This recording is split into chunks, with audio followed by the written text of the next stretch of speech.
My name is Aingaran Pillai. I'm from a company called Zaizi. We don't do any smart cities work or any IoT work. I was asked, we do use AWS, and we do work exclusively in a number of public sector organizations. So I was asked by AWS to come and talk about what is it that we're doing with data with the government departments and enabling them to work better with data, and how that would feed into smart cities. So bear with me. Did finish off the presentation about an hour ago, so this is the first run through, so I'll try and keep to time.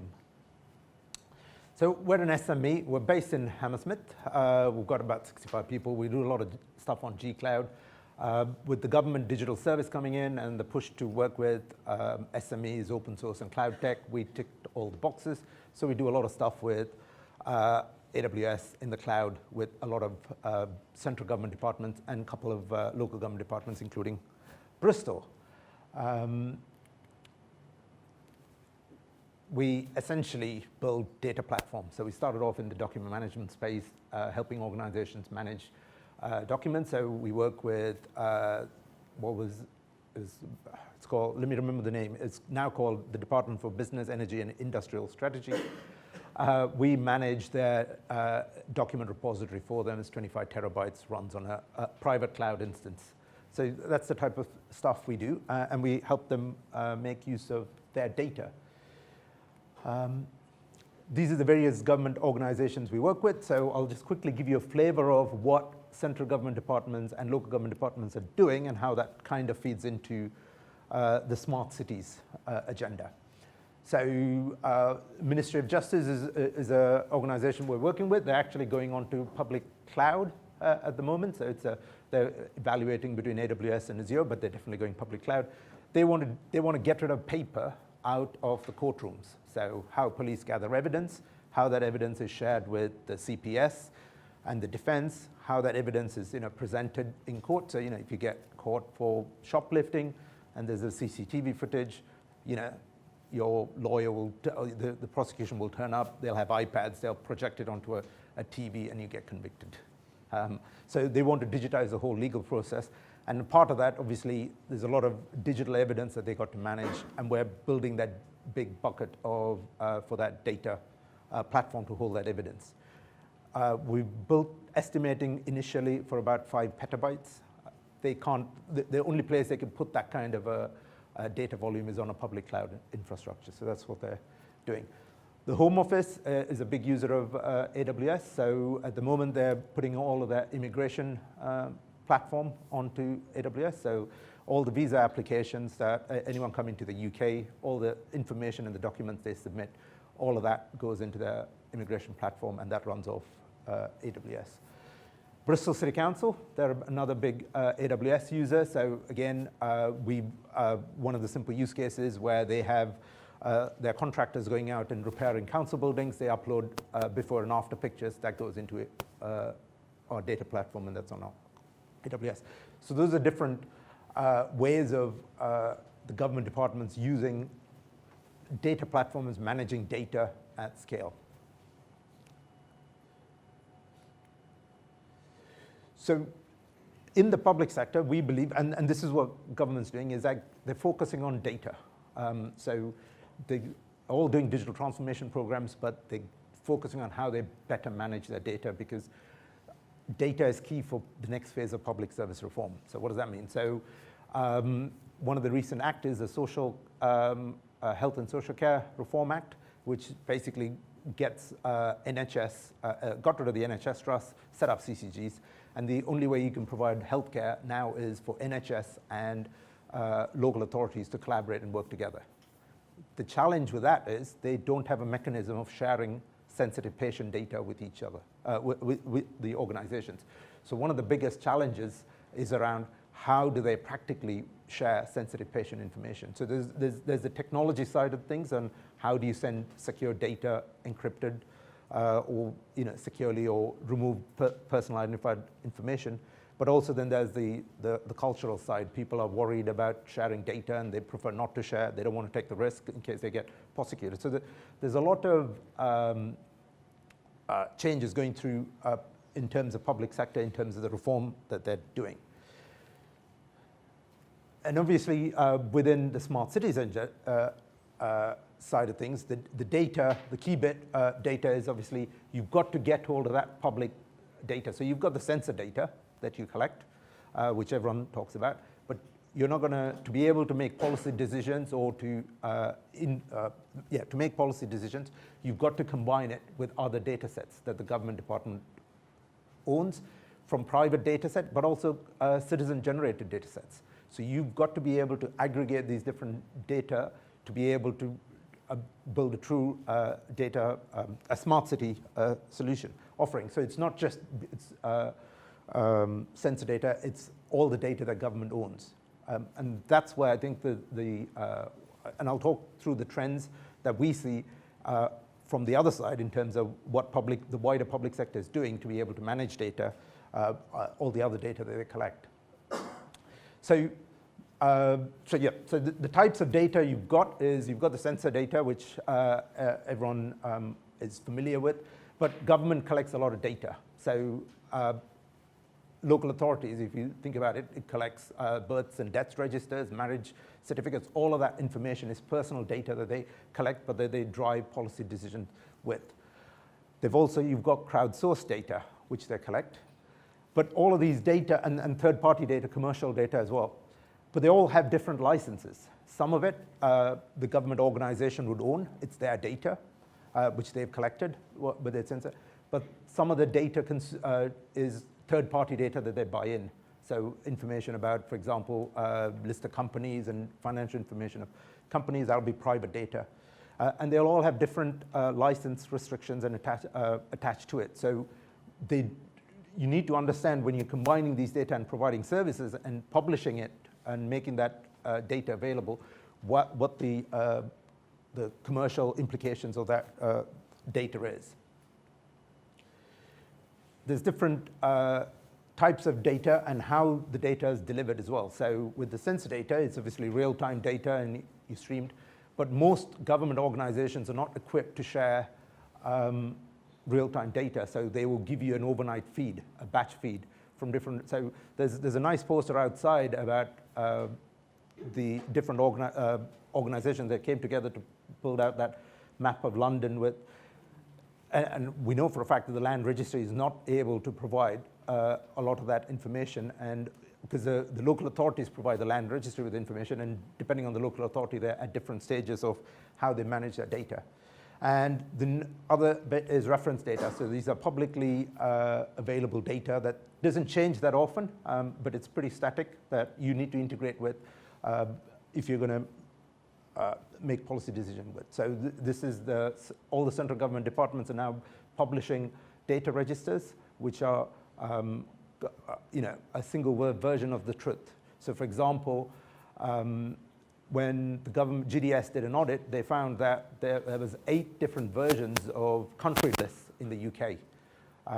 So different HMRC had a list of all the countries that the UK recognized. The Foreign Wealth and Commonwealth Office had a different list of countries that they recognized.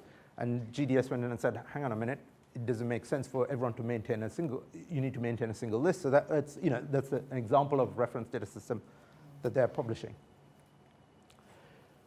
Then there is the volume of data as well, and the life cycle of it. So you've got live data, which from whether it's from different systems or different line of business applications that government departments have, but they also have a lot of historical data.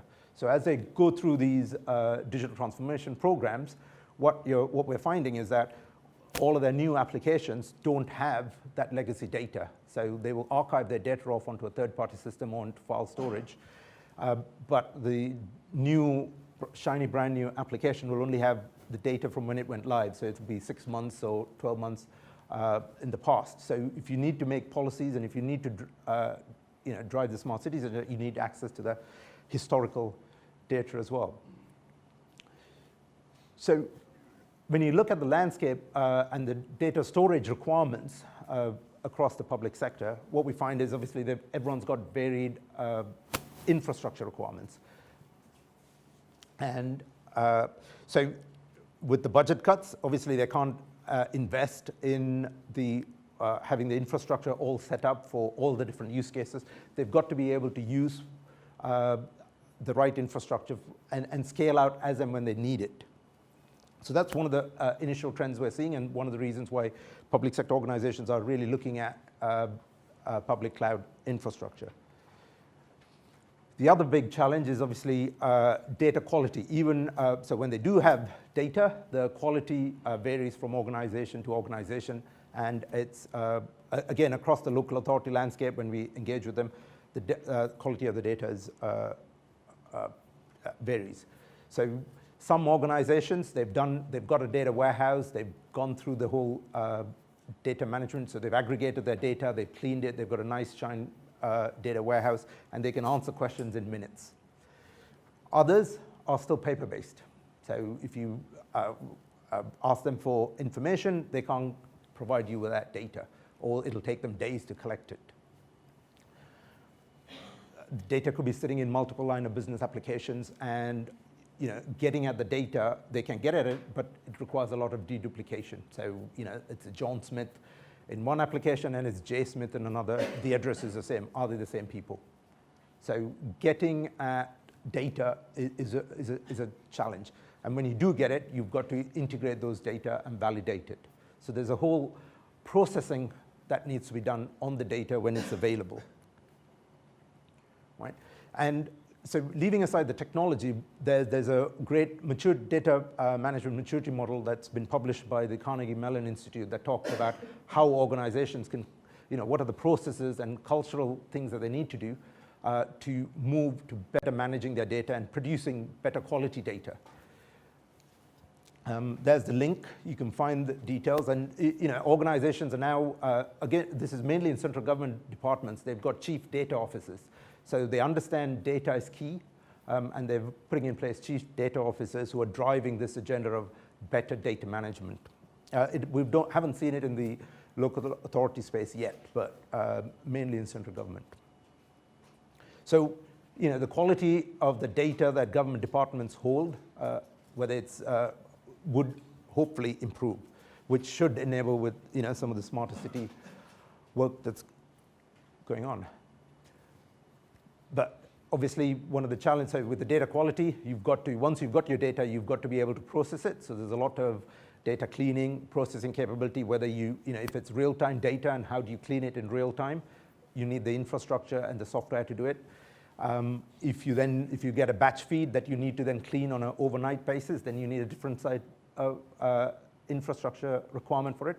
So and you don't need to invest in all of this infrastructure or capability upfront. You could use it when you need it with AWS. So this is TfL. I don't know if anyone knew. So they publish, as Joe mentioned, they publish a lot of their information online. So the Boris bicycle, they provided information on bicycle usage. But what they did was they hid the personal information on the names of the people renting the bike, but they left in the unique ID. So they replaced the details with an ID.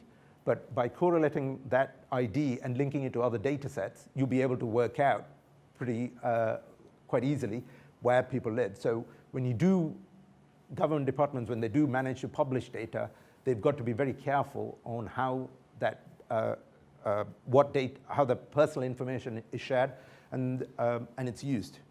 So this is much more recent. So this was with the Trump in the US election, a company called Cambridge Analytica. The really clever thing, what they've done is, so they came up with a model where they could pinpoint very good accuracy what your voting intention would be. So all they needed,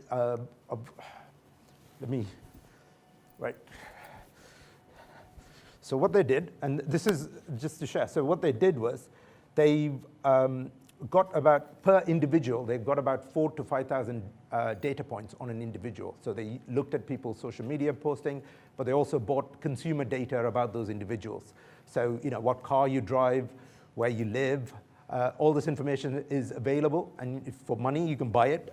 So they bought all of that information, which programs you buy, and what they did was they then crunched it. So for every US citizen or voter, they were able to accurately pinpoint exactly what messaging would be effective, right?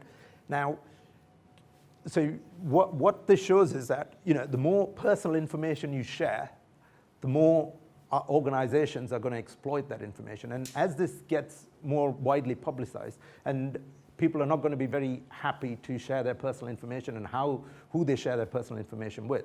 So in smart cities or public sector organizations have a real work on their hands to make sure that they buy in the trust of people to be able to ensure that people share their data with them so they could, not exploit it, but use it.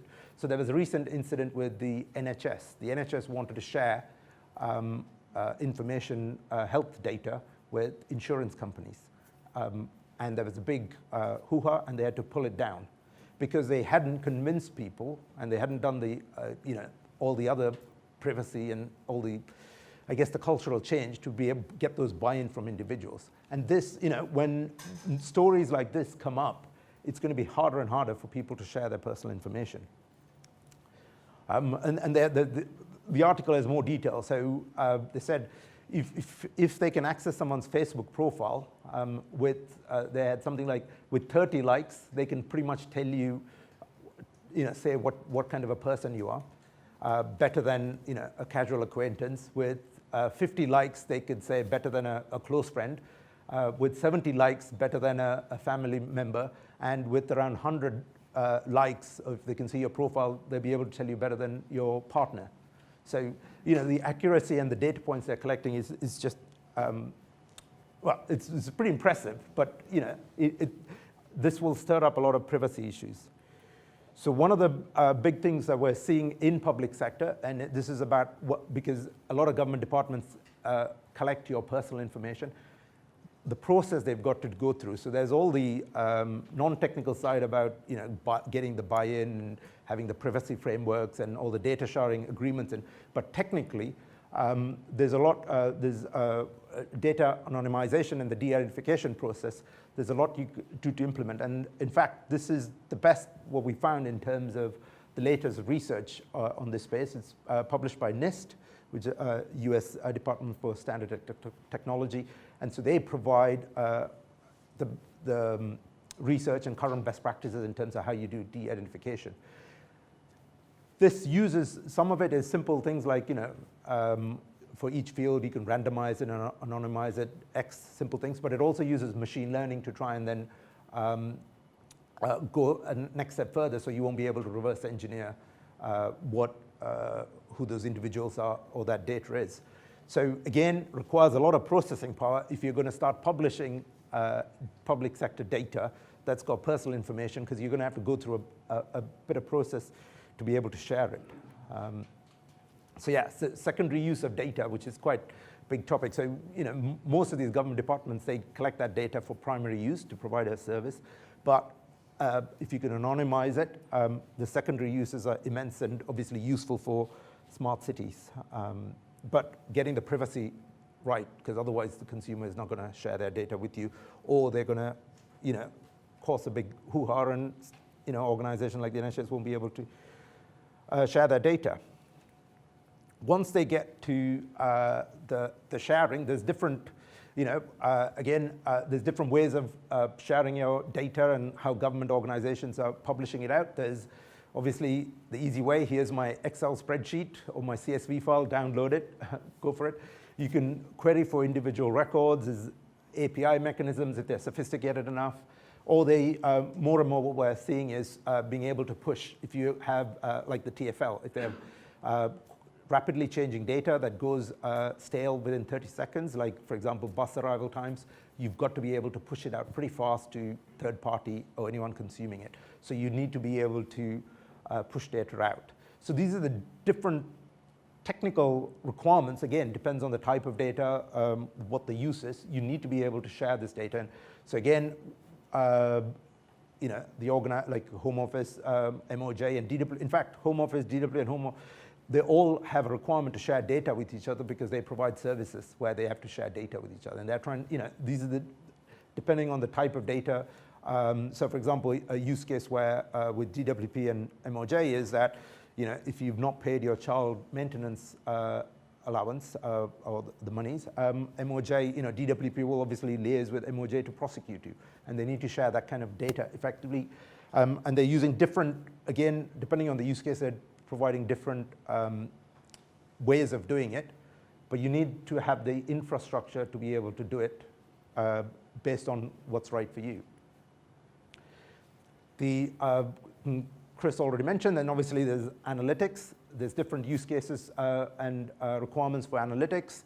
Depends on the type of data and the frequency and the volume of data, which they need, and you need the infrastructure and the software to leverage that. Visualization, so again, different ways of how do you visualize their data. So what we're seeing is government departments now, in fact, so if you go to the GDS and or the new gov.uk domain and you see a public online service, you can actually go and see the stats and the data behind those services, how that service is performing, how much they're how well they're doing. All of that information is now publicly available, so you can see how well those services are. And they've got to publish that in real time. And so you've got publishing requirements. People are wanting to self-serve against your data. If you've got data, they want to be able to click through and build their own reports. So things like Tableau and ClickView, everyone wants to do it.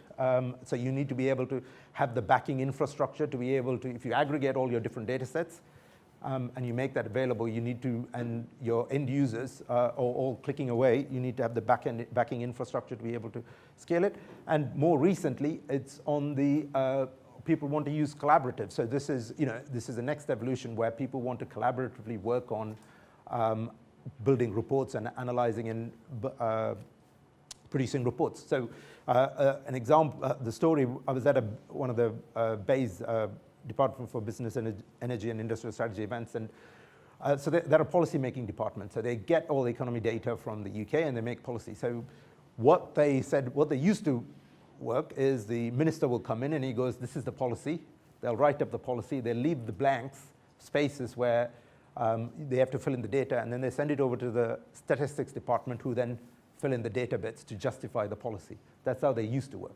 But now they want to be much more collaborative and bring the statisticians into the policy-making process and be much more collaborative. So they want to look at how they can build notebooks with all the data and reports and update it against the data as well. So again, it's the requirements for how public sector organizations want to interact and use data is also evolving. Oh, and most recently, so everyone must have heard of Amazon Echo that was available. It's been in the news. Public sector organizations, I mean, they've been playing around with voice-activated services for a long time. I've been working in this industry, public sector, for about 15 years now, and in the early days, it was about channel shift, where you could call up and speak to a voice automated phone to interrogate the government website. But now with Amazon Echo, it's really, and also Google, so the voice-activated services are providing a lot more opportunities for government departments to use data. So this again ties in with smart cities. So DVSA, which is a driving vehicle standards agency, they are looking to do a pilot with Google Translate. So they're responsible for ensuring your MOT certificates, for example, so ensuring standards for cars on the road. But they're also responsible for commercial vehicles on the road, so trucks. One of the biggest issues they have is when you see they've got cameras, special cameras on motorways that could detect when a truck is overweight. And so they'll notify the police will stop it over.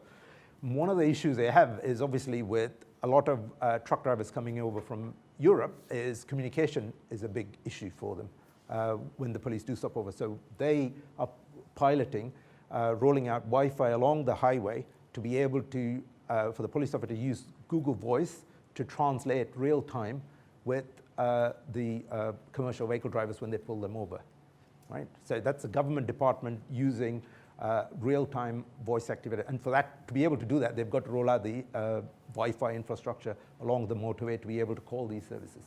So there's, and Amazon has opened up the Alexa Skills API. So we think this is going to really revolutionize how government departments start building new digital services. So the requirements from how the data is accessed, how it's used, what they want to do with that data is also getting more sophisticated, which means that your software and capabilities have to be pretty sophisticated, and you need to be able to scale it out as well based on demand. So if you're publishing your data using an API, and if it's TfL data and there's a tube strike, all of a sudden they'll have a peak usage as people try to work out alternative routes. So you need to be able to have the software infrastructure to be able to power those type of scenarios.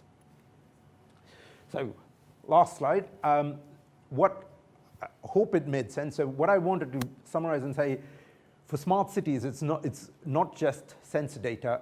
You've got to get data from other government departments. So if you look at a city like London, it's got 33 local authorities. It's got 33 CCGs, NHS trusts. That doesn't include the acute hospitals. Then you take the fire service and all the other services and TfL, mayor's office, corporation. So there's a lot of organizations that have different data sets that they will need to collect, aggregate, to be able to really, truly become a smart city. And therefore, collaboration is key. But for collaboration, you've got to have the right policy. So you'll have to have the data sharing agreement. So the UK industrial strategy was just published, and there's a big component on data sharing, because you need to have that high-level policy in place to ensure that government departments can share data and not be prosecuted by the Information Commissioner for any for data breach.